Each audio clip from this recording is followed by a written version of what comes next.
I just love this concept of contribution and how it's just unlimited. We can truly become, such well-rounded individuals that we can contribute so much.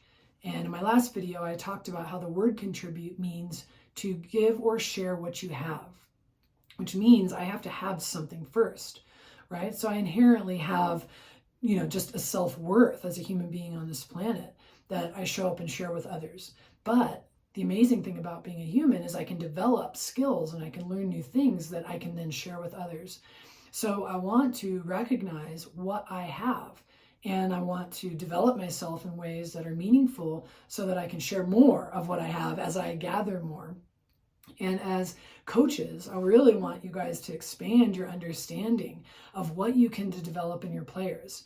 We tend to come in and focus on winning, and winning requires, certain skills. No matter what sport you're in, you've got to be able to execute a serve or a goal or, an arm swing or this or that or a basket to be able to win the game. So yes, coaches, focus on those skills and, expand your mind to what else can you develop in your players?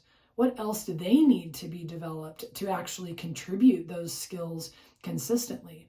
It might be a stronger understanding of themselves. Maybe they need to understand that they're learners and that if they learn well, they're going to be able to be more skilled and to be able to contribute even more. As they develop, they contribute.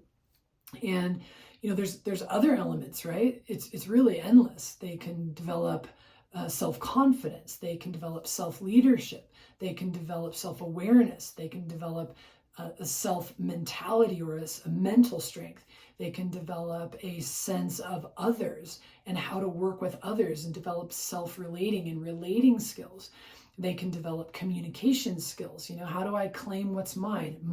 How do I share?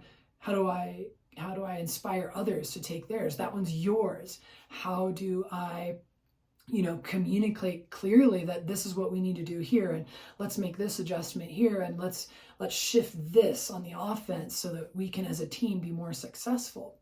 So the idea is that we want to expand our field of contribution as coaches to include any area of development that's going to support the player to show up with more fullness in who they are, to show up with communication skills, to show up with self-confidence, to show up with more emotional resilience.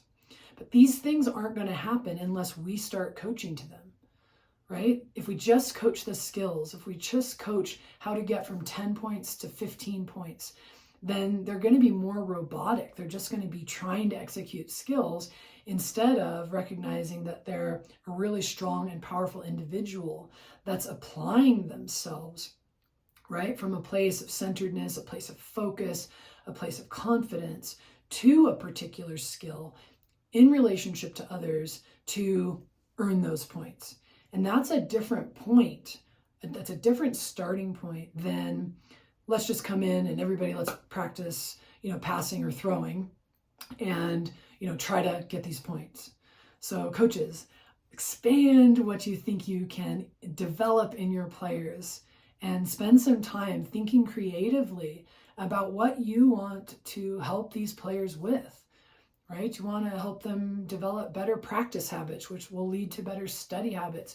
Do you want to help them develop more self-awareness of, hey, what are they doing with their biomechanics so that they're more aware as athletes or more aware of their own physical bodies and their own physical fitness, right? Everything, impacts the other areas of life. So we can utilize the sports space, the team space, the player development space to develop whole and strong individuals who can go out into the community, can go to school, can go to work, and truly be empowered to contribute in meaningful ways.